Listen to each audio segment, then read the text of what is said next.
Well, well, well. Who would have guessed that the guy who said I'm not a content creator is gonna do content creation kind of vibe video? But sometimes things drop into your lap and you're like, I kind of need to do this. Um, so we're one of the last days of the beta, and I just pulled my first Eternal Legendary, which is Odin, or I did a few days ago. And I was like, okay, I actually had him in beta. He was kind of decent, but I kind of didn't know how to play with him, so maybe we'll try him out.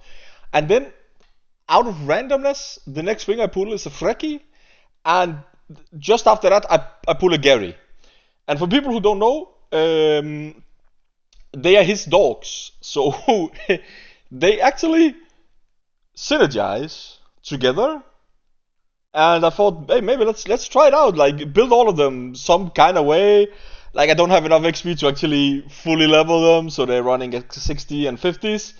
And then just to like keep it in the theme, I also dropped in Loki. So the team I'm running right now has no Slayers in it. It is not. I probably can't progress, but I can do a lot of stars with it actually. There's some stars that requires only Asgardian, yeah. There's some that requires a lot of debuffs. I can almost do that. So it's an insanely fun team to actually run, and it works. Like props for actually making this works, because one of the things I've really had a lackluster of my account, or maybe I should show all my champions just so people understand it, is I don't really have a defense champ. I played some. This is my was my main damage dealers, my starters. I played a lot with this guy because he has like a speed up and immunity and stuff. But I didn't really have a defense champion, as you can see down the line. So it's a bit different for me to play like that. But yeah. But now we do. Let's go back to Asgard. So again, for the people who don't know, let's go through his abilities. I guess we can check out his gear first. This is his gear. It could definitely be built better, but I'm kind of running out of weapons. So yeah, it is what it is. But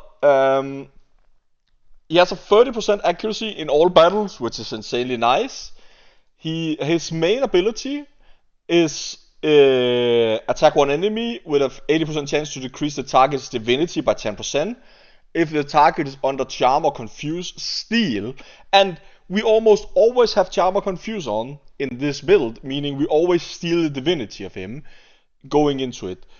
Then that's his like A1, right? His core ability is attack all enemies 3 times. The first has a 75% chance to place confuse. Second has a 75% chance to place lock passive, which is kind of weird because I don't really see it a lot. Might have been a bug. On each target for 2 turns. The third has a 75% chance to increase all ranks of debuffs on each target by 1%. Which is also really nice. And then that's where Geri and Freki comes in. Additional, if Geri and Freki are on the team, increase the turn meter by 100%. Meaning you will always get, if he's fast, they will come just after. I actually think if I want to build this correctly, I should have built these two faster than him, so that when it's his turn, they do a turn, he does a turn, and then they do a turn again. But again, we're not really there on the build. His passive right now at the start of each wave plays charm on the enemy with the highest attack, meaning it's always the Slayer. So this one actually also helps benefit his A1 on the Slayer. So that's by Odin. Then we have Freki, yeah, and this is his build. That's a bit of crit. It's mostly accuracy and HP percent on him, as you see here. Oh. And the reason for that is his A1 attacks an enemy, 50% chance to place 2 stacks of bleed. And if Geri is an ally, increase the chance to place the bleed by 25%, meaning it's a high chance. And when Odin is an ally, you also activate the bleed. So, meaning you hit the bleed and you activate the bleed, which is kind of insane. Then, again, this is a debuff. We talk about this team, it has a lot of debuffs. His A1 places vulnerable, which is damage inflicted by debuffs. And on the if the target is under 5 stacks or more bleed, also plays curse 2. I don't really run many more bleeds, meaning we actually also almost always drop curse on him. Uh, so yeah, that's kind of his abilities, and then his ultimate. I don't really use it, but it has a 75% chance to place freeze.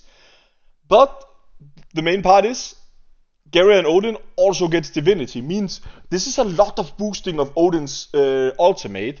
I actually don't think we took that, but that also does a lot of damage. But it also has a chance if they are below divinity to actually do confuse.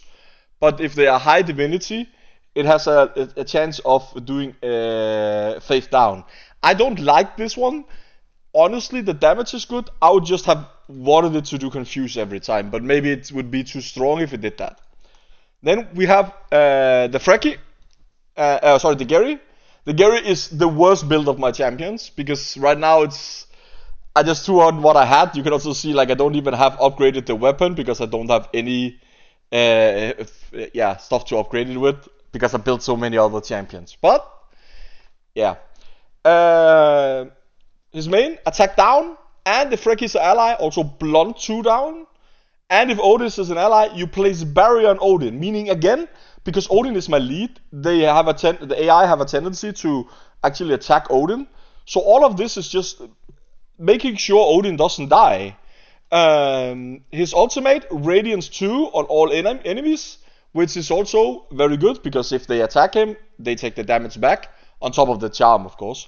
And towards all enemy, and if Freki and Odin are on the team, also chance to place Terrify, which is, it's kind of, yeah, it's only good if you don't hit the taunt, because it's the exact same amount of turns, which is kind of weird, because it's like, well, if the taunt is on, it doesn't matter, because then they can't use their ultimate, so why would you use both taunt and Terrify? But, I guess if the taunt misses, you have a chance to Terrify. So again, all of them are working in cohesions with each other, and making the team stronger. So again, maybe I could pair this with another thing, but I decided to pair it with my Loki.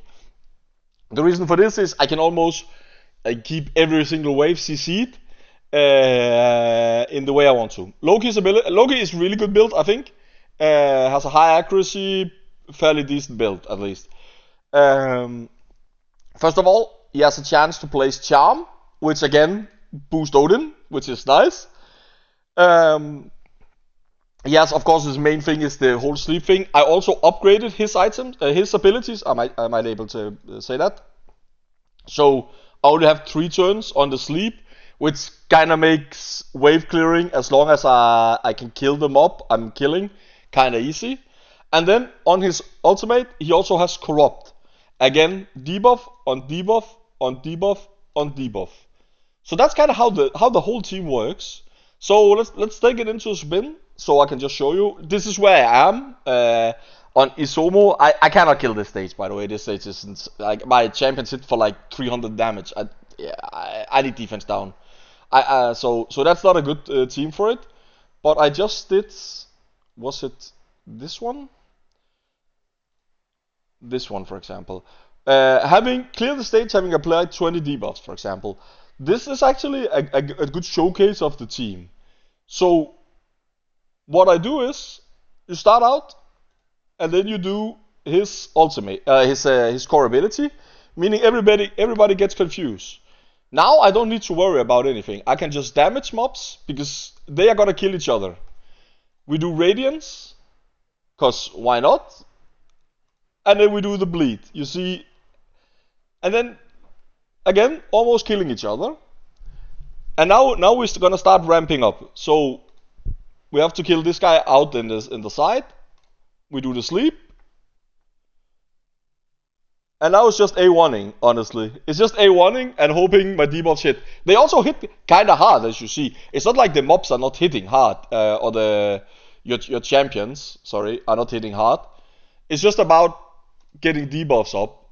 There we got attack down. Then we also maybe get a charm. And maybe we get a bleed. You see? All about running the debuff cycle. And honestly, I could have killed them by using Loki's ultimate, but it's not really needed for me at the moment to use his ultimate. We could also just do this, just to freeze. Again, CC. Not not really. I don't need to kill them fast. I just kill them slow with this. It's like, yeah, I don't know. It's Odin and his dogs. Now we get into the first wave. Doing this will normally confuse them because they have no divinity in the start of a turn. So we can take a whole turn just DPSing them again. We get a charm up. Maybe we can do a vulnerability. So we can kill him on one of the turns. And now it's Odin again. So we do charm, and only if it doesn't hit. It didn't hit Brunhilde, so we might sleep. But what we could do is also go full debuff, corrupt mode. Maybe we try and hit the taunt here. Didn't hit, unlucky.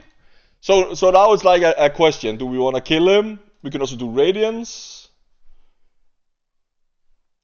We might have to kill Brunhilde at some point because this is actually might be a problem because of the way she works. But we go around a turn more, then we sleep instead. It's kind of weird actually. My damage is so low on Odin. It normally isn't. I might not have gotten enough bleeds on him.